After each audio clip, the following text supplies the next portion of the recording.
यदि आपने हमारे वॉइस ऑफ पानीपत के पेज को लाइक नहीं किया तो लाइक करें।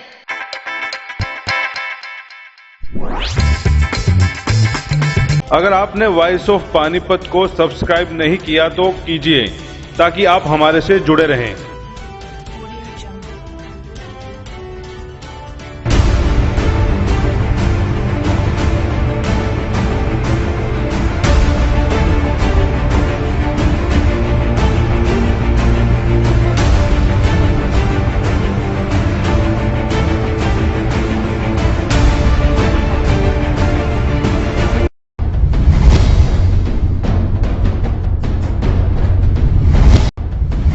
नमस्कार, आप देख रहे हैं वॉइस ऑफ पानीपत और मैं हूं कुलवंत सिंह। आज आमना सामना की टीम पहुंची है पानीपत से निकलकर समालखा विधानसभा में। जी हां, समालखा विधानसभा में आज हम ऐसे नेता को मिलाने जा रहे हैं आपसे जो आरटीआई के ऐसे कार्यकर्ता है जिन्होंने बड़े बड़ों के नाक में दम कर रखा है, या यूं कहें कि इनको डर किसी चीज का नहीं। आरटीआई एक ऐसा एक्ट लागू है, आरटीआई से ही इन्होंने कितने बड़े घोटाले जो हैं सामने लेकर आए हैं और खुद आरटीआई लगाते हैं। और कई जो बड़े घाघ जिसको कहते हैं, या कुछ बड़े जो अधिकारी हैं या बड़े कुछ मगरमच्छ हैं, उनको अपने ऐसा लपेट रखा है, हाई कोर्ट तक के उनको चक्कर लगा दिए। आज ऐसे एक आरटीआई कार्यकर्ता से हम आपको मिलवाएंगे जिसका नाम है पीपी कपूर। पीपी कपूर जी, आपका स्वागत है। नमस्कार। सर, सबसे पहला क्वेश्चन आपको मैं ये जानना चाहूंगा कि आपका परिचय क्या है, आपका जन्म स्थान क्या है और आप क्या हैं, ये चीजें। मेरा नाम पीपी कपूर, मैं जन्म स्थान मेरा पानीपत का है, 9 वार्ड निकट लाल मस्जिद, और उसके बाद कलंदर चौक का सारा जो है मेरा बचपन वहीं का रहा है। और जैन हाई स्कूल में मैंने मैट्रिक करी 1977 के अंदर, और एसडी कॉलेज से पानीपत के जो है मैंने प्री इंजीनियरिंग करी, नॉन मेडिकल। और उसके बाद मैंने डिप्लोमा किया है ड्राफ्ट्समैन सिविल का पलवल से। और मैं पिछले करीब यहाँ पर 34 सालों से समालखा के अंदर जो है आर्किटेक्ट का ऑफिस चला रहा हूँ। यहाँ पर मैं अपना ये मेरा व्यवसाय है। इसके अलावा मैं मजदूर संगठन इफ्टू से भी जुड़ा रहा हूँ। और अब पिछले 2008 से मैं आरटीआई का इस्तेमाल कर रहा हूँ जनता की समस्याओं को उठाने के लिए, भ्रष्टाचार धांधलियों का पर्दाफाश करने के लिए। और इसके माध्यम से जनता को हम लोग जागरूक भी कर रहे हैं कि लोग अपने अधिकारों को जानें और सीखें और आगे आए जाए। आरटीआई एक्ट लागू हुए अभी 12 साल होने वाले हैं जी, इसी महीने 12 साल हो जाएंगे। हाँ जी, हाँ जी। तो पहले मैं ये जानना चाहूंगा अपने दर्शकों के लिए, आरटीआई एक्ट क्या है, आम आदमी के लिए किस तरह ये काम करता है। ये आरटीआई एक्ट सूचना का अधिकार अधिनियम 12 अक्टूबर 2005 को पूरे देश के अंदर ये लागू हुआ था। पहले क्या था कि किसी भी दफ्तर से, किसी भी विभाग से हमारे को, आम नागरिक को कोई सूचना लेनी है तो कोई सुनता नहीं था, उनकी जो है सूचना देने से इनकार करते थे। लेकिन जब से ये आरटीआई एक्ट लागू हुआ है, भारत के तमाम नागरिकों को, चाहे वो अनपढ़ है चाहे वो शिक्षित है, उन तमाम नागरिकों को जो है ये एक इतना शक्तिशाली अधिकार मिला है, सूचना का अधिकार, कि इसके अंदर हर एक नागरिक को ऐसी ताकत है कि जैसे पार्लियामेंट के अंदर कोई एमपी या विधानसभा के अंदर कोई एमएलए जो सूचना मांग सकता है सरकार से, तो वही जो है एक आम नागरिक को इस आरटीआई एक्ट से अधिकार मिला है। वो सूचना आम नागरिक को भी जो है उससे वंचित नहीं किया जा सकता। तो ये इसलिए भी अधिकार मिला है कि शासन और प्रशासन के अंदर पारदर्शिता रहे, जवाबदेही रहे, और कोई भी दुनिया के अंदर कोई भी लोकतंत्र तभी सफल होता है जब लोगों की उसके अंदर भागीदारी हो, हिस्सेदारी हो, लोग उसके अंदर अपना योगदान करें। तो आरटीआई के माध्यम से आम नागरिक को, देश के आम नागरिक को यह अधिकार मिला है कि जो भी पैसा विकास कार्यों में कहीं खर्च हो रहा है, वो पैसा किसी नेता का नहीं है, वो आम पब्लिक का पैसा है। जो पब्लिक के ऊपर टैक्स लगते हैं उसी से जो पैसा इकट्ठा होता है, उसी से विकास कार्य होते हैं। तो आम जनता को ये उससे पूछने का अधिकार मिला है कि हमारे गांव के अंदर, हमारे शहर के अंदर, हमारे वार्ड के अंदर कोई भी जो विकास कार्य हो रहा है जिसके अंदर सार्वजनिक पैसा खर्च हो रहा है, तो हम लोग उससे आरटीआई लगाकर एक सादे कागज के ऊपर या एक फॉर्मेट के ऊपर जो सिंपल सा है, 10 रुपए उसकी आवेदन शुल्क राशि है, वो लगाकर घर बैठे हम सूचना मांग सकते हैं, ले सकते हैं। हमारे को किसी दफ्तर के चक्कर काटने की जरूरत नहीं, किसी को रिश्वत देने की जरूरत नहीं है। और ये एक जनता के हाथ में सन 47 से बाद जो कोई अधिकार मिला है, ये सबसे शक्तिशाली अधिकार है। जय, आप क्या मानते हो, मतलब जब आरटीआई ये एक्ट लागू हुआ था, जी जैसा कि आप कह रहे हैं कि हम घर बैठे लोगों की सूचनाएं, जो भी सूचना के अधिकार हैं उसके तहत सूचना मांग सकते हैं, जी जी जी। आप नहीं मानते कि मतलब कहीं ना कहीं इसका गलत इस्तेमाल भी हो रहा है कि आरटीआई लगा दें और किसी के खिलाफ ही लगा दें हाँ जी। और तय तक उसके पहुंच गया, उसके बाद छोड़ दिया उसको, अपना सेटिंग होगी, इसका मतलब लग रहा है कुछ ऐसा भी? हाँ, कई लोग हैं इसका दुरुपयोग करते हैं, लेकिन वो दुरुपयोग भी वही करते हैं जब अगला अधिकारी या नेता कोई गलत काम कर रहा है। अगर वो सही है तो वो क्यों दुरुपयोग के चक्कर में क्यों आता है? कई लोग हैं इसका, जिन्होंने इस तरीके का इसका दुरुपयोग कर रहे हैं, पेशा बना रखा है उसको। वो सार्वजनिक हित की या आम जनता के जो विकास कार्यों की है या कोई भ्रष्टाचार के खिलाफ, उसको वो सार्वजनिक नहीं करते। जय, वो सिर्फ अपने जो है उल्लू सीधा करते हैं।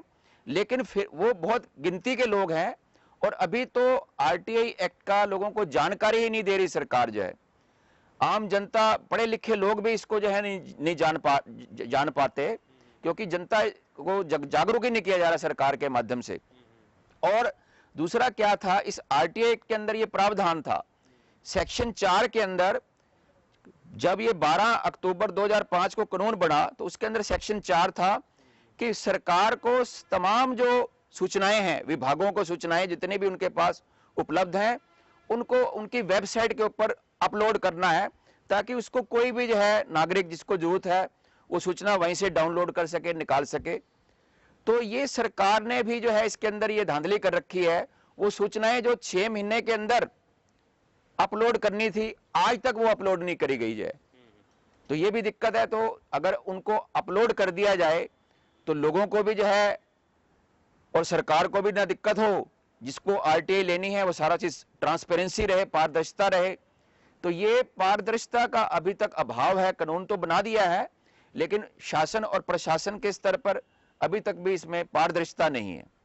तो क्या मानते हैं, मतलब आरटीआई इतना सक्षम एक्ट है, अभी जैसे सीएम विंडो खुली है, जी जी। सीएम विंडो से आरटीआई बेहतर है या आरटीआई से सीएम विंडो बेहतर है? ऐसे है कि दोनों का अलग महत्व है।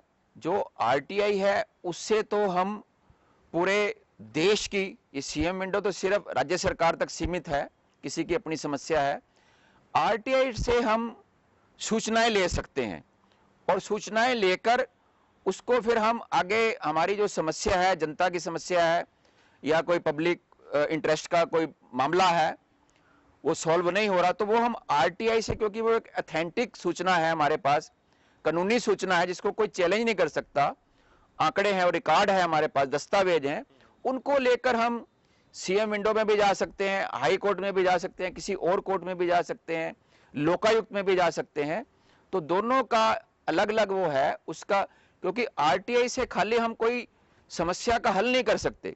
ये हमारे को एक प्रमाणिक सूचना मिल जाती है, जिसको हम इस्तेमाल करके आगे सीएम विंडो पे कंप्लेंट करनी है तो हमारे साथ एक प्रमाणिक दस्तावेज होएगा कि देखो जी, ये सरकार ने ये चीजें जो है विकास कार्यों के लिए तय करी थी, लेकिन जो है ये मौके पे जो है इस तरीके से धांधली की जा रही है। मान लो को सीएम विंडो पे चले गए, हाँ, उसको कौन देखता है? ये शिकायत आई है, आपने को जो लगा दी किसी आरटीआई, मान लो डीसी के खिलाफ लगा दी आपने, डीसी के आरटीआई से जानकारी मांग ली, अब वो सीएम विंडो पे लगा दी, अब वो अधिकारी तो नीचे ही भेजते होंगे उसको। ये आरटीआई जो है, आरटीआई का जो सूचना का जो अधिकार है, ये मैं समझता हूं, मेरा जो अनुभव है वो सीएम विंडो से ज्यादा प्रभावशाली है। क्योंकि सीएम विंडो के अंदर क्या है, हमने भी लगाई सीएम विंडो, उसके बाद लगानी भी बंद कर दी, क्योंकि सीएम विंडो में क्या है कि जिसके खिलाफ हम शिकायत कर रहे हैं, जिस अधिकारी के खिलाफ, उसी के पास घूम फिर के वो सीएम विंडो की कंप्लेंट उसी के पास पहुंच जाती है। वो जांच अधिकारी भी वही बन जाता है और वो उसको घुमा फिरा देते हैं, तो जनता को न्याय नहीं मिलता। तो वो सीएम विंडो भी, जो शुरू शुरू में लोगों में उत्साह था कि भाई, शौक था कि चलो एक अच्छा सीएम साहब ने ये कार्य किया है, लेकिन उससे भी जो लोगों को निराशा मिल रही है। आरटीआई से ये तमाम अधिकारी और ये तमाम सरकारें तक डरती हैं, मुख्यमंत्री और मंत्री तक डरते हैं, प्रधानमंत्री तक डरते हैं, क्योंकि उनसे जो उन्होंने जो गलत काम किए हैं लिखित तौर पर रिकॉर्ड में है जो है वो उनका पर्दाफाश होता है, और वो जब मीडिया के अंदर आता है तो बड़ी बड़ी सरकारें हिल जाती हैं। हमने ये पिछली सरकार के टाइम में हमने आरटीआई लगाई भूपेंद्र सिंह हुड्डा साहब के टाइम में, कि पूरे हरियाणा के अंदर जो था कि विकास कार्यों में भेदभाव हो रहा है, कि सिर्फ रोहतक को ही प्राथमिकता दी जा रही है। हरियाणा के 21 जिले एक तरफ और 22वां जिला जो रोहतक है वो सारा एक तरफ था। ये जब कहने सुनने की बातें थी, लोगों में चर्चा थी, जब हमने आरटीआई लगाई तो उससे पूरा वो खुलासा हो गया कि माननीय मुख्यमंत्री भूपेंद्र सिंह हुड्डा ने अपने कार्यकाल में कितनी घोषणाएं करी पूरे हरियाणा के लिए जिले वाइज। तो उसमें यह निकल कर आया कि सबसे ज्यादा जो सूचनाएं हैं वो रोहतक के अंदर की जा रही हैं, और बाकी जो विकास कार्य पूरे हरियाणा में मतलब कि कोई नहीं हो रहा। वो सारा एक ऑथेंटिक रिपोर्ट आई हमारे पास, वो पूरा एक मुद्दा बना चुनावों के अंदर भी, और सारा जो है पब्लिक ने देखा। तो उससे जो है ये सरकारें भी डरती हैं। अब आज जो है जब ये दूसरी सरकार आई है माननीय मनोहर लाल जी खट्टर जी की सरकार, तो अब हमारे को वो आरटीआई लगाने की जरूरत भी नहीं पड़ी। अब अपने आप कई कई लोग आरटीआई लगा रहे हैं कि मुख्यमंत्री मनोहर लाल खट्टर जी के टाइम में कितने कार्य हुए, कितनी घोषणाएं करी, कितनों पे काम हुआ, कितनों पे काम नहीं हुआ, कितनी अधूरी छोड़ दी। ये अब पूरा जो है लोगों के अंदर जो है पूरा एक रास्ता खुल गया है। तो इस सरकारें आरटीआई से डरती हैं।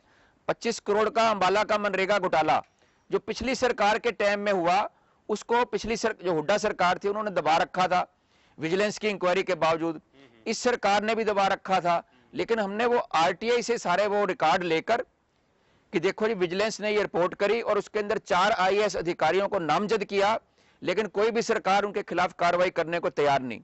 वो फिर हमने लोकायुक्त में केस डाला, और अब लोकायुक्त ने मुकदमा दर्ज करने के हरियाणा सरकार को निर्देश दिए हैं। थोड़ा सा वो मामला थोड़ा सा खोलिए, वो क्या मामला? हाँ, ये अंबाला के अंदर सन 2007 से 2010 तक वहां पर सेंट्रल गवर्नमेंट से, भारत सरकार से 50 करोड़ रुपए आए थे। उसके अंदर ये था कि मनरेगा के तहत पौधारोपण करना है, पौधे लगाने हैं अंबाला जिले के अंदर, नर्सरियां बनानी है, विकसित करनी है। तो ये सारा काम मनरेगा काज के तहत होना था। उसमें से 25 करोड़ रुपए जो है वन विभाग को अलॉट कर दिए गए। तो वन विभाग के अधिकारियों ने उसके अंदर पूरा उसको एक भ्रष्टाचार का धंधा बना लिया, और कहीं कोई पेड़ पौधे नहीं लगाए, कहीं लगाए तो बहुत कम संख्या में लगाए, और कहीं वो हर्बल पार्क नहीं बनाए, और वो जो है अपना जिला प्रशासन कर वो अपना पेमेंटें लेते रहे, चेक लेते रहे। इसी बीच में वहां पर जो दो बड़ी आवाज उठी। अब जो मौजूदा माननीय स्वास्थ्य मंत्री हैं अनिल विज साहब, ये वहां के विधायक हैं, इन्होंने ही सबसे पहले वो आवाज उठाई थी अपने वहां पर अंबाला के अंदर। तो वो विधानसभा के अंदर आवाज उठी और उसकी विजिलेंस की इंक्वायरी हुई, और ये सारा मामला उजागर हुआ। तो लेकिन कार्रवाई कोई सरकार नहीं कर रही थी। और इसी दौरान 2 एडीसी थे जो है संजीव वर्मा और वजीर सिंह गोयत, उन्होंने अपनी जांच के अंदर ये रिपोर्ट दी थी कि इसके अंदर भ्रष्टाचार किया जा रहा है, धांधली की जा रही है, फर्जी बिल बनाए जा रहे हैं, फर्जी जॉब कार्ड बनाकर भ्रष्टाचार किया जा रहा है। तो लेकिन उसकी उनकी एडीसी की 2 एडीसी की रिपोर्टों को भी नजरअंदाज करके जो वहां के डीसी थे जिनको पावर थी चेक काटने की, इसमें श्री समीर पाल सरों जो पानीपत के भी डीसी रहे हैं, रेणु फूलिया, सुमेधा कटारिया, ये सभी आईएएस, और जो है ये मोहम्मद शाहीन जो पहले चंडीगढ़ के डीसी रहे हैं, और ये तमाम जो डीसी थे अंबाला के अपने कार्यकाल में, इन्होंने करोड़ों रुपए की, वो 25 करोड़ रुपए की पेमेंटें सूचना मिलने के बाद भी वो चेक काट के दे दिए, घोटाला किया जाए। तो अब जो है इनके खिलाफ माननीय लोकायुक्त ने, जो हमने आरटीआई के तहत जो है सारा ये कागजात दस्तावेज निकाले थे और फिर शिकायत करी थी, तो माननीय लोकायुक्त ने अब हरियाणा सरकार को 2 महीने पहले, करीब 2 महीने पहले निर्देश दिए हैं इनके खिलाफ भी क्रिमिनल केस रजिस्टर करो और कार्रवाई करो। तो ये सब कुछ आरटीआई की बदौलत हो रहा है। अगर आरटीआई का ये हथियार कानून ना होता तो ये संभव नहीं था। बिल्कुल, कुछ और भी सवाल जवाब इनसे करेंगे। बड़ी अच्छी जानकारी भी इन्होंने दी आरटीआई एक्ट को लेकर और अभी तक इन्होंने क्या क्या घोटालों को उजागर किया। कुछ आरोप भी इनके ऊपर लगे, इन आरोपों के बारे में भी इनसे जानकारी लेंगे। लेकिन वक्त हो चला एक छोटे से ब्रेक का। ब्रेक के बाद पीपी कपूर साहब से फिर मिलवाएंगे आपसे और आपके सामने ही कैमरे में लाइव इनसे जानकारी लेंगे आरटीआई एक्ट के बारे में और जो इनके ऊपर आरोप लगे हैं उनकी भी जानकारी लेंगे। मिलते हैं एक छोटे से ब्रेक के बाद। यदि आपने हमारे वॉइस ऑफ पानीपत के पेज को लाइक नहीं किया तो लाइक करें।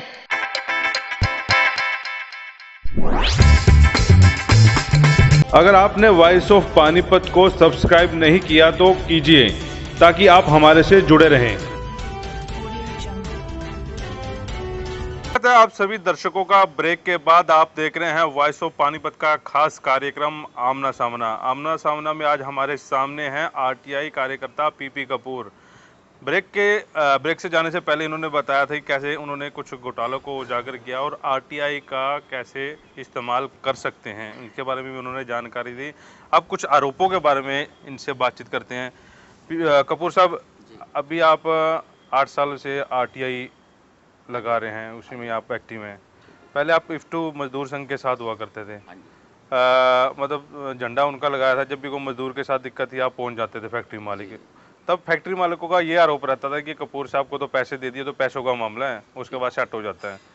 मतलब कोई भी मजदूर मर जाता है या किसी का हाथ कट जाता है तो कपूर को ना पता लग जाए, किसी और को चाहे पता लग जाए।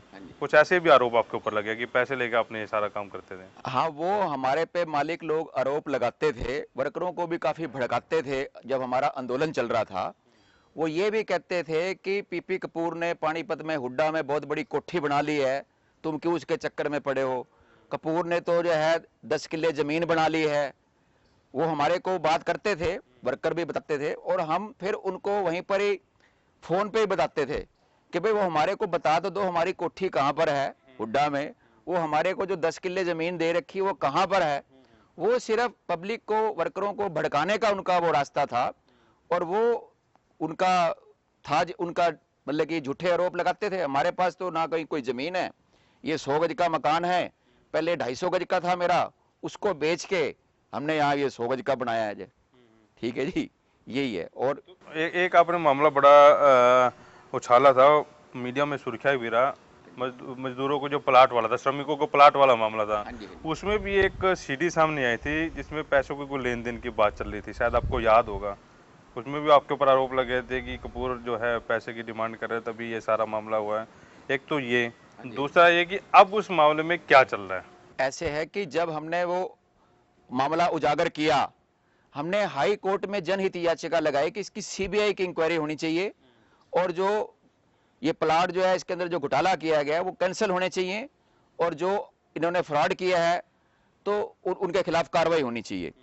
तो उसकी स्टेट विजिलेंस ब्यूरो को जो है इंक्वायरी के आर्डर हुए थे।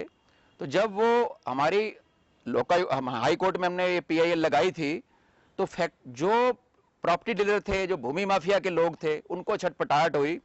उन्होंने क्या किया, उन्होंने एक फोन के, भाई यहाँ पीपी कपूर ने हमारे को जान से मारने की धमकी दी है, उन्होंने हमारे खिलाफ पानीपत में एफआईआर दर्ज करा दी हमारे को कि भाई पीपी कपूर ने हमारे को धमकी दी है। हमने किसी को कोई धमकी नहीं दी थी, कोई मामला नहीं था और वो उन्होंने दबाव बनाने के लिए ये एक ऐसा झूठा केस बना दिया हमारे ऊपर जो है, और हमारा कोई वो नहीं था। और वो जो है उसमें हम उसके दबाव में नहीं आए। 55 लोगों के प्लाट कैंसिल हुए जो करोड़ करोड़ रुपए के, 50-50 लाख रुपए के प्लाट थे और 29 लोगों के खिलाफ एफआईआर दर्ज हुई। उसमें 4 लोगों के खिलाफ को अरेस्ट किया उन्होंने, 4 फैक्ट्री मालिकों को जिन्होंने खुद मजदूर बन के अपनी बीवी के नाम, बच्चे के नाम अपने प्लाट ले रखे थे। और अभी फिर वो पानीपत जो स्टेट विजिलेंस ब्यूरो के माध्यम से वो केस चल रहा है, विजिलेंस ब्यूरो का, अभी वो कोर्ट में चल रहा है मामला जो अभी। तो वो सीडी आई थी? नहीं, वो सीडी को सब वो कुछ नहीं था, वो उन्होंने अपनी फर्जी बना रखी थी। अगर वो उनके खिलाफ कुछ होता तो वो अपना उसकी कार्रवाई करते, आगे कार्रवाई करते, एफआईआर दर्ज कराते। वो सिर्फ उन्होंने ड्राव बनाने के लिए भूमि माफिया के लोगों ने ये किया था। अगर कोई असलियत होती तो वो करती। और तो आप आरटीआई लगाते हैं, अधिकारियों के खिलाफ लगाते हैं, मजदूरों वाला चक्कर था, सबके समालखा में भी ये इलेक्शन का पार्षदों वाला जो मामला हुआ, ठीक है। कभी ऐसा भी होता है, कभी ऑफर आ जाती हो कपूर साहब छोड़ो आप रखो यार इसको, ऐसा?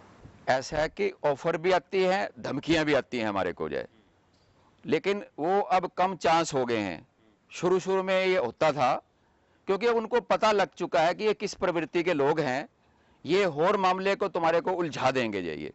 तो इसलिए अब कोई हमारे को कोई ऑफर भी नहीं आती और धमकी भी नहीं आती, क्योंकि अब हमारे को काफ़ी साल हो गए लड़ते हुए, टक्कर लेते हुए, तो उनको पता है कि कोई ऑफर लेके के लिए गए तो ये और उलझा देंगे। तो कभी ये दिमाग में नहीं होता कि जैसे धमकी की बात कर रहे हो, इतने बड़े अधिकारियों के खिलाफ आप मामले उजागर कर रहे हो, परिवार मेरा छोटा है, मेरे पीछे कोई बैक नहीं है, मेरे परिवार के साथ कुछ गड़बड़ हो जाए, या पीछे शुरू शुरू में जब ये आरटीआई एक्ट लागू हुआ था तब कुछ लोगों को मार भी दिया गया था, मर्डर भी हो गया था उनका, तो कभी दिमाग में ये नहीं चलता कि यार ये मैं पंगा लेने जा रहा हूँ कि मेरे खिलाफ दिक्कत हो जाए? नहीं, ये ऐसा तो इसमें थोड़ा सा हमने अपनी टैक्टिस बरती हुई है। टैक्टिस क्या बरती हुई है कि जो भी मामला होता है ऐसा भ्रष्टाचार धांधली का बड़े लोगों के खिलाफ, वो हम उसको साथ के साथ मीडिया में अपडेट करते हैं, ताकि पब्लिक को जानकारी रहे कि भाई पीपी कपूर ने क्या आंदोलन चला रखा है, क्या आवाज उठा रखी है आरटीआई की, कौन से घपले को उजागर कर रखा है।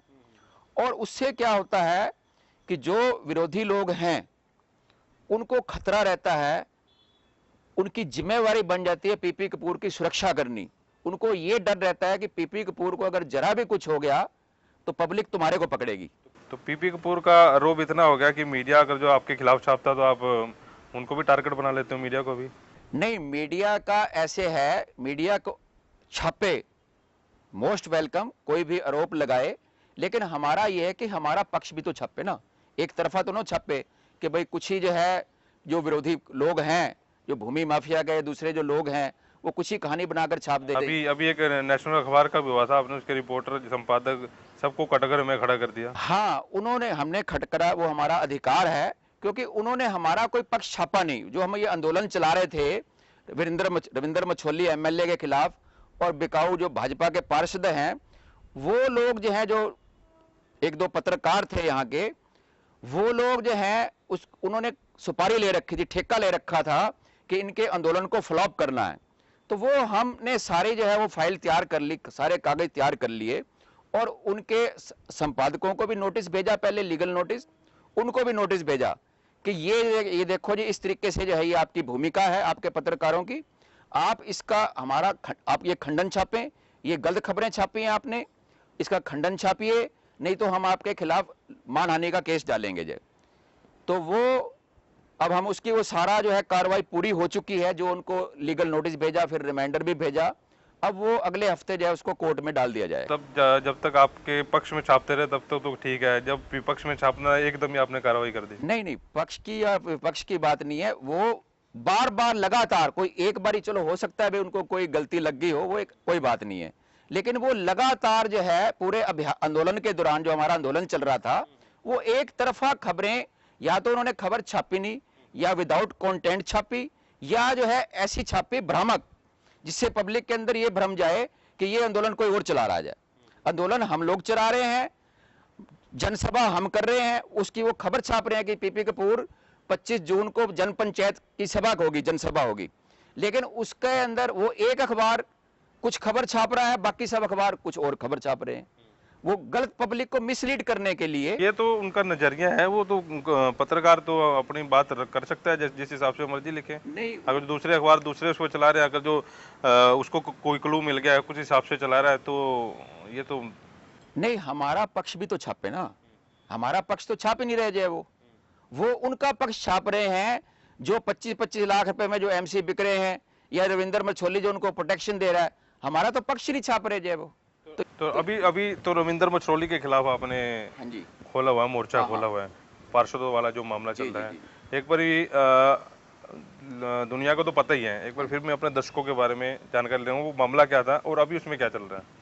मामला ये था कि पिछले साल जून के अंदर यहाँ पर अशोक कुच्छल को नगर पालिका का चेयरमैन बनाया गया था, और जब वो चेयरमैन बना तब भी हमने आरोप लगाए थे कि अशोक कुच्छल को ने 25-25 लाख रुपए में एमसी खरीदे हैं, और रविंद्र मछोली के माध्यम से ये सारा खेल रचा गया है, इसको बनाया गया है, और रविंद्र मछोली ने भी पैसे खाए हैं, क्योंकि ये पूरे शहर के अंदर चर्चा थी क्योंकि जब 15-16 लोगों को पैसे बट रहे हैं तो उसके अंदर पूरी बात तो फैल जाती है। ये तो इनका इंटरनल मामला था, इसमें पीपी कपूर कहाँ से घुस गए? हम ये कह रहे हैं कि जब ये पैसे में बिक रहे हैं, लोकतंत्र को बेच रहे हैं, इसका मतलब ये है कि यहाँ सिर्फ पैसे वाला ही चेयरमैन बनेगा, जिसके जेब के अंदर करोड़ों रुपए होंगे वही चेयरमैन बन पाएगा।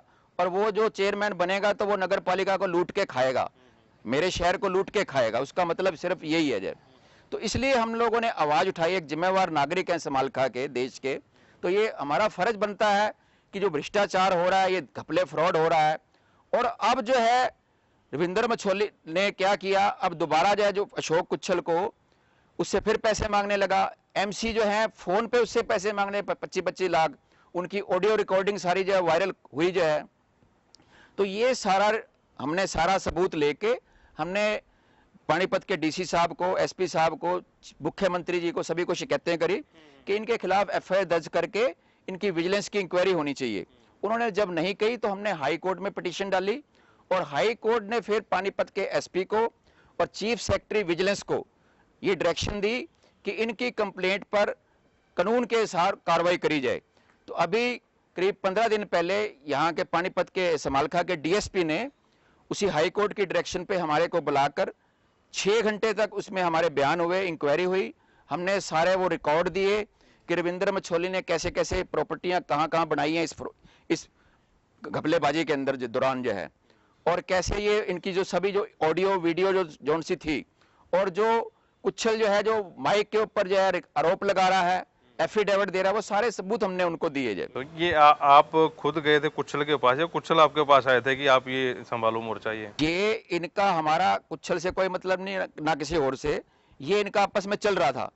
जब कुच्छल की एक दिन अखबार में स्टेटमेंट भी आई कि भाई रविंद्र मछोली हमारे को इतना टॉर्चर कर रहा है, इतनी फिरौतियां मांग रहा है कि भाई मैं तंग, और एमसी पैसे मांग रहे हैं कि मैं तंग होकर आत्महत्या कर लूंगा, ये अखबारों में खबर आई। हमने तब तक भी उसको कोई अनसुना कर, क्योंकि ये तो भाई एक दूसरे के लोग कभी उधर चले जाते हैं कभी उधर चले जाते हैं, हमारा क्या मतलब है इनसे। फिर ये 20 जून 2017 को, अभी 20 जून को ये अशोक कुच्छल हमारे कार्यालय के अंदर आया और इसने आके हमारे को सारी ये अपनी आप बीती बताई। हमने कहा कि भाई आप हमारे को लिखित में दो, एफिडेविट दो, और जो जो एमसीओ ने तुम्हारे से पैसे मांगे हैं उसकी हमारे को ऑडियो क्लिपिंग दो। तो उसने हमारे को एफिडेविट पे सारी चीज लिख के दी, अपने लेटर पैड के ऊपर लिख के दी, और सारी जो है वो ऑडियो वीडियो रिकॉर्डिंग जो हमारे को उपलब्ध कराई जाए। उसको लेकर हमने प्रेस कॉन्फ्रेंस करी और लिखित तौर पे पानीपत जो ग्रीवेंसेस कमेटी की मीटिंग थी, वहां माननीय मंत्री जी आए हुए थे और डीसी साहब, उनको हमने लिखित शिकायत दी कि इनके सभी के खिलाफ क्रिमिनल केस रजिस्टर करो, एफआईआर दर्ज करो, और इसकी विजिलेंस से इंक्वायरी होनी चाहिए, और उसमें जो भी दोषी है, चाहे अशोक कुच्छल दोषी है, चाहे रविंद्र मछोली है, और जो एमसी है, जो जो दोषी है उनके सबके खिलाफ कार्रवाई होनी चाहिए। तो क्या चल रहा है अभी इसमें? अभी वो डीएसपी साहब ने 15 दिन पहले इंक्वायरी करी थी, 6 घंटे तक मेरे वो स्टेटमेंट बयान वगैरह लिए हमने सारे, उन्होंने सवाल जवाब भी पूछे जांच के दौरान, वो हमने सारे जवाब दिए। अभी उसके बाद फिर 2 दिन मैं व्यस्त था कहीं, तो वो मैंने कहा था कि भी मैं कल परसों तो नहीं आ पाऊंगा, उसके बाद आप डेट रख लीजिए। अभी मैंने कल भी उनको फ़ोन किया था, तो अभी कह रहे थे कि भी सीएम साहब पानीपत में आए हुए हैं 2 दिन के लिए, पहले कुछ और था उनका, तो कह रहे हैं कि अभी 2-4 दिन में फिर दोबारा वो सुनवाई की डेट रखेंगे जे। तो वो सुनवाई की डेट रखेंगे, अगर वो ज़्यादा लटकाने का करेंगे तो फिर हम हाई कोर्ट से फिर चले जाएंगे कि इसको डेट बाउंड किया जाए। तो कपूर साहब हमारे साथ लगातार बने हुए हैं, इनसे सवाल जवाब चल रहे हैं और बड़े अच्छे तरीके से हमारे सवालों का जवाब भी दे रहे हैं। इनके ऊपर आरोप भी लगे थे, आरोपों का भी इन्होंने सामना किया। ब्रेक का समय हो चुका है, ब्रेक के बाद फिर इनके पास चलेंगे और भी जानकारी इनसे लेंगे। मिलते हैं छोटे से ब्रेक के बाद। यदि आपने हमारे वॉइस ऑफ पानीपत के पेज को लाइक नहीं किया तो लाइक करें।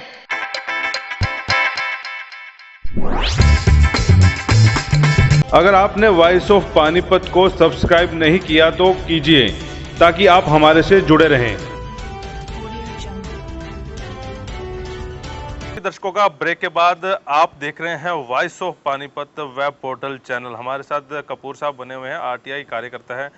कपूर साहब, आरटीआई से हटके थोड़ी सी बात की जाए, जब कोई केस सिरे नहीं चढ़ता, आपके पास आरटीआई से सारी जानकारी भी आ जाती है, जब कोई मामला बढ़ता नहीं फिर आप हाई कोर्ट में चले जाते हो, घर में भी बच्चे भी हैं, सारा दिन आप आरटीआई में उलझे रहते हो, घर का खर्चा, कोर्टों के खर्चे ये कहाँ से निकाल लेते हो?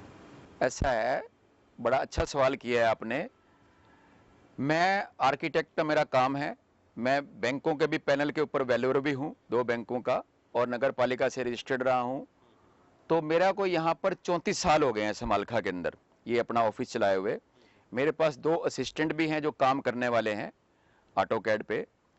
तो मेरे को सवाल ये है कि खर्चे की बात है, दिक्कतें आती हैं, लेकिन सबसे बड़ी चीज़ है जुनून की बात। हमारे अंदर अगर जुनून है, किसी काम को करने की इच्छा है, भावना है, तो किसी किस्म की दिक्कतें नहीं आती। कोई दिक्कतें आती भी हैं तो आदमी उसको खुशी से स्वीकार कर लेता है। मैं जो है शहीद भगत सिंह से प्रेरित हूँ बचपन से ही, जो है जब से होश संभाला है। तो हम ये समझते हैं कि हमारी समाज के प्रति, देश के प्रति, मानवता के प्रति कोई जिम्मेवारी है, तो वो जिम्मेवारी हमारे को निभानी है। तो मेरे काम का भी नुकसान होता है, मेरे शरीर का भी नुकसान होता है, दुश्मनियां भी बनती हैं, विरोध भी आते हैं, क्योंकि प्रभावशाली लोगों से टक्कर लेनी पड़ती है, पूरे सिस्टम के खिलाफ लड़ना पड़ता है, अधिकारियों के खिलाफ, नेताओं के खिलाफ दिक्कतें आती हैं। लेकिन हमें ये चीज़ का पता है कि ये दिक्कतें आनी हैं, क्योंकि हम इसको, हमारे को कोई ऐसा महसूस नहीं होता। अब भगत सिंह ने जो असेंबली में बम मारा तो उसको पता था कि मेरे को फांसी होनी है। ये नहीं है कि भाई मेरे को किसी ने मंत्री बना देना है, वो पहले से माइंड तैयार है, मानसिक रूप से तैयार है। तो ऐसे ही हमारे को भी दिक्कतें आती हैं, पीछे परिवार को भी दिक्कतें आती हैं, लेकिन उसको हम झेलते हैं। अभी हमने अपने ऑफिस को अपना काम करते हैं, और दिक्कतें, सुबह टाइम से 5 बजे उठता हूं मैं, रात के 10 बजे तक जो है काम, ऑफिस का काम करना है, आरटीआई लिखनी है, और लोगों की कहीं फ़ोन पे समस्याओं के लिए आते हैं, फ़ोन पे समस्याएं बात करते हैं। कई लोग जो हैं ऑफिस में आकर जन समस्याओं को लेकर डेली 5-4 लोग वो भी आते हैं, उनको भी अटेंड करता है।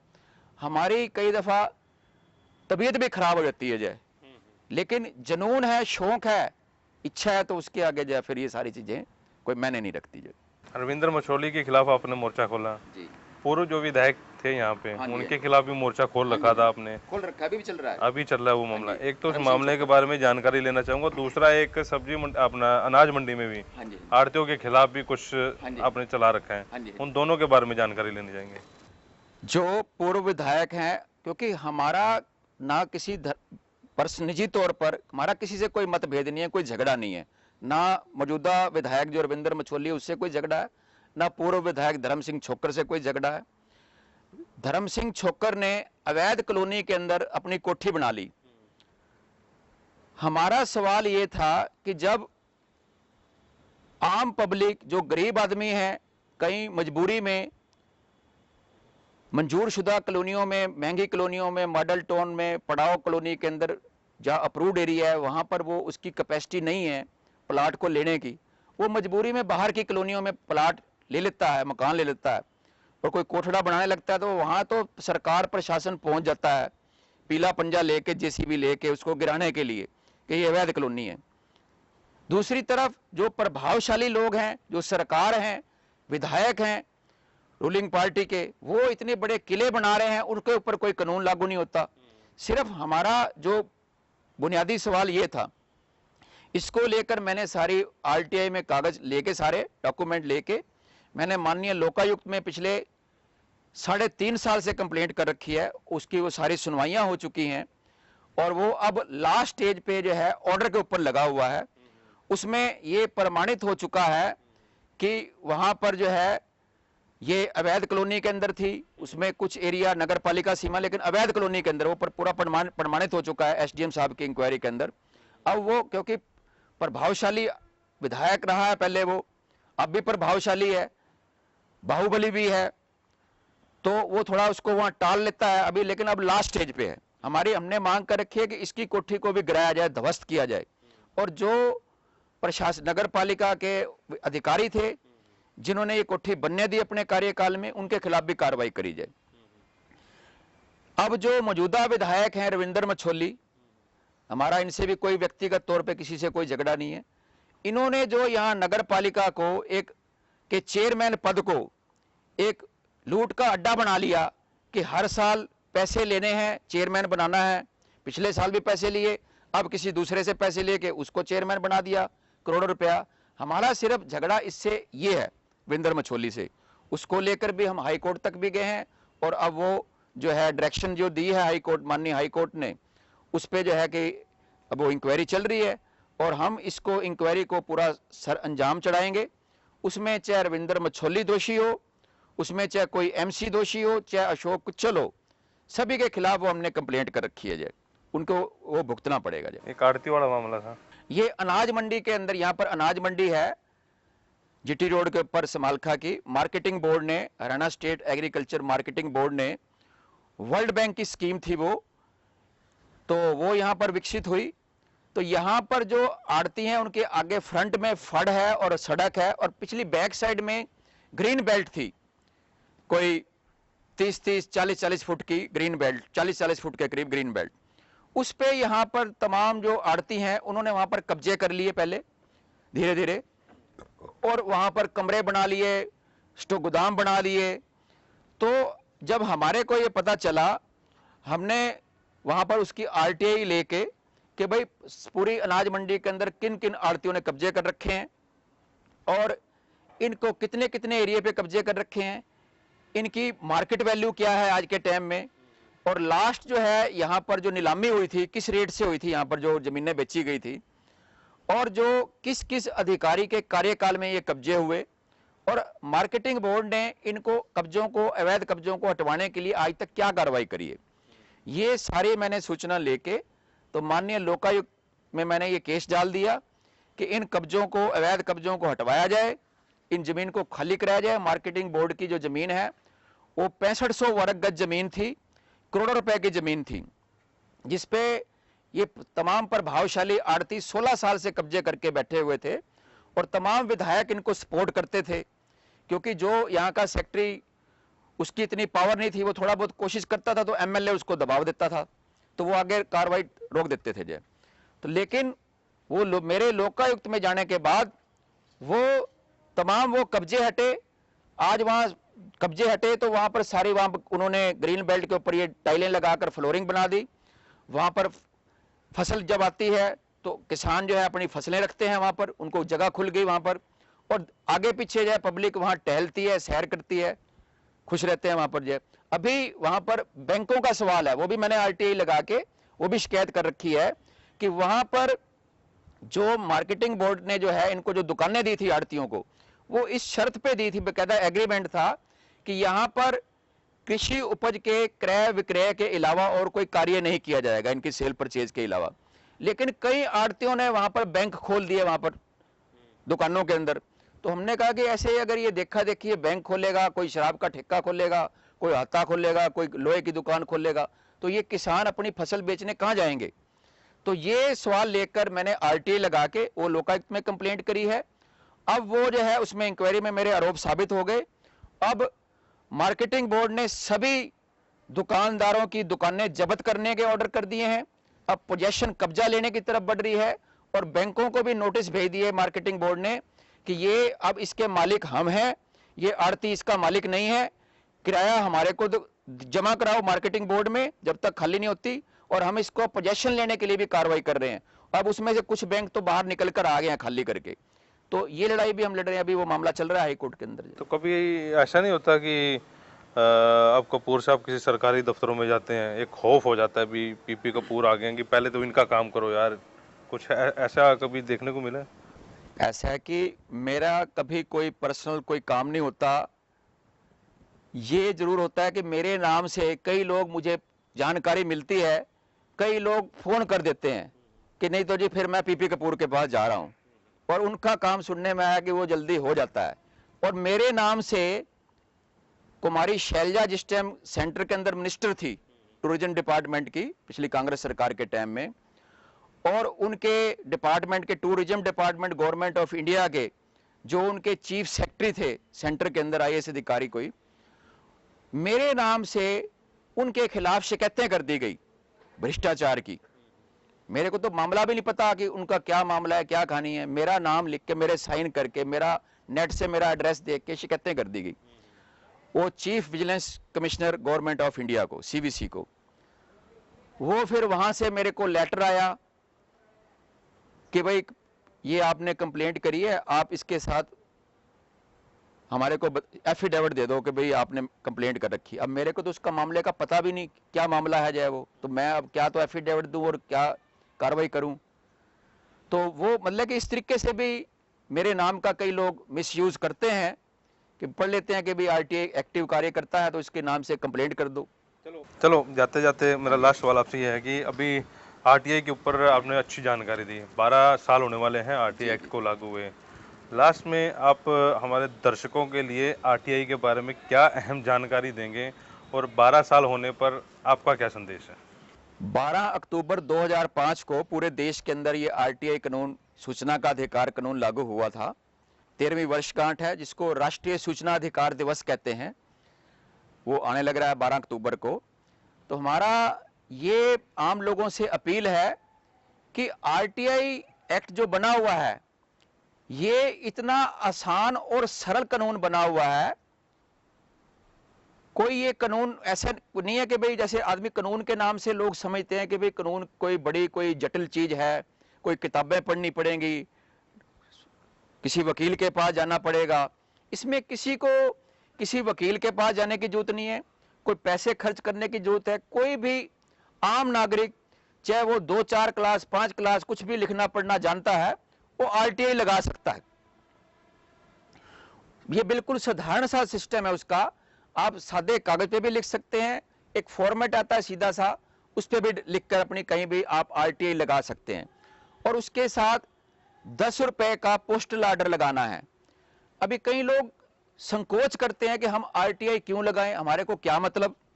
हम कहते हैं कि मतलब है, हम के नागरिक हैं, इस देश में कहीं भी कोई भी पैसा खर्च हो रहा है, हमारे गांव के अंदर ग्राम पंचायत खर्च कर रही है, शहर में नगर पालिका, नगर निगम या और पीडब्ल्यूडी जो भी ये लोक निर्माण विभाग, जन स्वास्थ्य विभाग, बिजली विभाग, कोई भी कार्य कर रहे हैं, ये सब पैसा हमारा पैसा है, जनता का पैसा है। अब हम सोचें कि मेरी जेब से तो कैसे पैसा गया नहीं है, मेरा पैसा कैसे है? ये हमारा पैसा ऐसे है कि हम कोई भी सामान खरीदते हैं, हमने कोई माचिस खरीदी, हमने कोई भी सामान खरीदा, हमने कोई गैस का सिलेंडर लिया, हमने कोई ट्रांजिस्टर टीवी लिया, कोई सीडी ली, कुछ भी लिया, सब चीज के ऊपर टैक्स लगता है। तो ये हमारा ही पैसा है, तो हमारे पैसे का सही उपयोग हो, उसका दुरुपयोग ना करे कोई, ये हर नागरिक की जिम्मेवारी होनी बनती है। हमारी देश के प्रति ये कर्तव्य बनता है।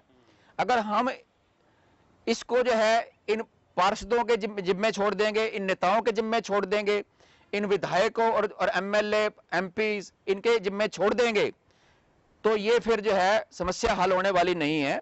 हमारे को तमाम लोगों को आरटीआई का इस्तेमाल करना चाहिए, जनहित के अंदर इस्तेमाल करना चाहिए, जिसके अंदर हमारी गली की, मोहल्ले की, शहर की, प्रदेश की समस्याएं सामने आए, पैसे का दुरुपयोग ना हो, और इन भ्रष्ट अधिकारियों के ऊपर, इन जो भेदभाव करने वाले जो नेता हैं, बंदर बांट करने वाले, इनके ऊपर नकेल कसी जाए। तो इसके लिए आम पब्लिक को आगे आना चाहिए। हम लोग इसके लिए जनता को जागरूक करते रहते हैं, मीटिंग भी करते रहते हैं और आह्वान भी करते रहते हैं।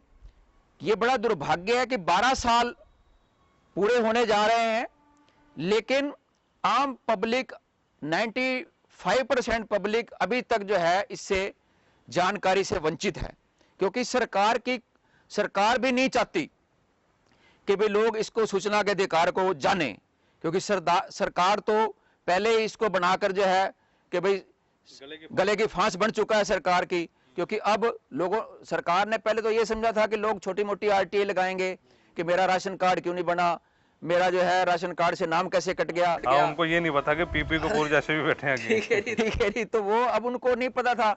अब बड़े बड़े जो घोटाले, बड़े पूरे देश के अंदर जो लोग आवाज उठा रहे हैं, आम लोग आवाज उठा रहे हैं, अपनी समस्याओं के लिए आवाज उठा रहे हैं। और अभी जो स्टूडेंट्स हैं, अभी जो नौकरियों के अंदर जो धांधलियां होती थी कि भाई किसी को नंबर कुछ दे दिए, पेपर तो अच्छा दे के आए लेकिन उसके नंबर कम कर दिए। अब स्टूडेंट जो हैं अपने एग्जाम जो दे के आते हैं वो आरटीआई लगा के फिर अपनी आंसर शीट चेक करवा लेते हैं। कोई जो है नौकरी का इंटरव्यू दे के आया, टेस्ट दे के आया, वो भी देखता है कि भाई मैंने मेरा टेस्ट रिटर्न टेस्ट तो अच्छा हो गया था, लेकिन मेरे से जो बेकार लड़का था जिसको इतना कुछ आता नहीं था वो तो सिलेक्ट हो गया और मेरे को सिलेक्ट नहीं किया। वो भी अपनी आरटीआई लगा के 10 रुपए की हरियाणा स्टाफ सिलेक्शन कमीशन में एसएस बोर्ड के अंदर या और जहां भी विभाग है वो आरटीआई लगा के अपने वो चेक कर लेते हैं जय, और उसके अंदर फिर उनकी कई लोगों की नौकरियां भी बहाल होती हैं। तो आरटीआई एक बहुत अच्छा कानून है अपने विकास कार्यों के लिए, अपने भ्रष्टाचार के खिलाफ लड़ने के लिए। जनहित में इसका इस्तेमाल करें, व्यक्तिगत किसी से दुश्मनी निकालनी है, विरोध करना है, उसके लिए इसका दुरुपयोग ना करें। अभी इसी के ऊपर पहली बात मेरा लास्ट सवाल था, लेकिन एक सवाल और मेरे मन में आ रहा है कि जब आप इफ्टू के नेता हुआ करते थे, मजदूर संघ में जब आपका पूरा प्रभाव था, तब आप जेल की हवा भी खा के आए इसी चक्कर में, ठीक है, और जेल के अंदर रहते रहते भी आपको अवार्ड मिला, थोड़ा सा उसके बारे में जानना चाहूँगा। मैं जो पानीपत के अंदर हम मजदूरों के लिए आंदोलन चला रहे थे, तो वो फैक्ट्री मालिकों के खिलाफ नहीं था, पूरे सिस्टम के खिलाफ हमारा आंदोलन था। और जो बुनियादी मांगे थी कि हाजिरी कार्ड होना चाहिए, न्यूनतम वेतन होना चाहिए, साप्ताहिक अवकाश होना चाहिए, ईएसआई होनी चाहिए ताकि किसी की दुर्घटना हो मजदूर की तो उसका इलाज हो पाए, ये कानून उन्होंने सब कागजों में लागू कर रखे थे लेकिन प्रैक्टिकल नहीं थे। इसके खिलाफ जब हम आंदोलन चला रहे थे, लंबा आंदोलन था वो बहुत बड़ा, दिल्ली के अंदर अपना हमने जंतर मंतर पे प्रदर्शन किए, विधानसभा पे चंडीगढ़ में भी प्रदर्शन किए, पानीपत में भी लंबा कई साल। तो फिर उन्होंने आंदोलन को दबाने के लिए हम लोगों के करीब 40 हमारे साथियों पे और मेरे पे भी केस बना दिए, झूठे पुलिस केस फैक्ट्री मालिकों ने, और हमारे को जेलों में डाल दिया ताकि आंदोलन को दबाने के लिए। तो मैंने वहां पर जेल के अंदर भी जो है आरटीआई लगाई, जेल में मैंने कैदियों को भी आरटीआई लगाना सिखाया कि भाई आप आरटीआई कैसे लगाएं। वो उनको पता लगा तो वो मेरे पास आते भी थे, तो उनकी जो समस्याएं, कहीं पैरोल अटकी पड़ी, उनकी पैरोल की जो छुट्टी की एप्लीकेशन है उसको दबा के बैठे अधिकारी, कई कई महीने तक आरटीआई लगते फिर उनको निकालनी पड़ती थी, तो वो मैंने वहां पर भी सिखाई उनको। और ये जहां मेरे को, मैं 29 अक्टूबर 2009 को मैं अरेस्ट हुआ था, और फिर ये अगले महीने नवंबर में जो है ये वहां पर दिल्ली के अंदर, उस टाइम जो श्री अरविंद केजरीवाल जो आज मुख्यमंत्री हैं दिल्ली प्रदेश के, उस टाइम इनका कोई राजनीतिक पार्टी नहीं थी, इनका एक एनजीओ था, पब्लिक कॉज रिसर्च फाउंडेशन। तो वो आरटीआई को में जो अच्छा काम कर रहे हैं पूरे देश के अंदर, उनको प्रेरित करने के लिए, उनको प्रोत्साहन करने के लिए उन्होंने हमारे से पूरे देश भर से जो है उन्होंने काम मांगा था कि जिस जिस आरटीआई कार्यकर्ता ने कोई जो काम किया है उसका वो हमारे को भेजें और फिर हम उनको अवार्ड देंगे। और वो उन्होंने ताज पैलेस होटल के अंदर दिल्ली में प्रोग्राम किया था, शायद 12 नवंबर ऐसे कुछ प्रोग्राम था 2011 के अंदर, 2009 के अंदर। तो उसमें उस टाइम के जो उपराष्ट्रपति थे हामिद अंसारी साहब, वो उसके अंदर मुख्य अतिथि थे। उसके अंदर भी जो है मेरे को उन्होंने पीपल कॉज रिसर्च फाउंडेशन की तरफ से सम्मानित किया था, आरटीआई एक्ट को जनहित के अंदर इस्तेमाल करने के लिए जो हमने गतिविधियां करी थी पहले, तो उसके तौर पे सम्मानित किया था। तो ये थे आरटीआई कार्यकर्ता पीपी कपूर, अहम जानकारियां भी दी और जेल की हवा इन्होंने क्यों खाई वो भी इन्होंने बताया। जब अंदर रह रहे थे तब भी अधिकारी दुखी थे, आज बाहर हैं तब भी दुखी हैं। तो मतलब कहने का मतलब ये है कि आरटीआई का जो है सदुपयोग करो, दुरुपयोग ना करो। कई अहम जानकारियां जो हैं आपके पास मिल सकती हैं। अभी कुछ ही दिनों बाद 12 साल होने जा रहे हैं आरटीआई को, इसलिए हमने सोचा कि एक आरटीआई कार्यकर्ता से ही ऐसी जानकारी ले जाए और पीपी कपूर इसमें सक्षम थे, इसलिए हमने आज पीपी कपूर से आपकी बातचीत करवाई। आज के कार्यक्रम में बस इतना ही। ऐसी एक और शख्सियत के साथ हम जल्दी आपको मिलवाएंगे, तब तक आप देखते रहिए वॉइस ऑफ पानीपत।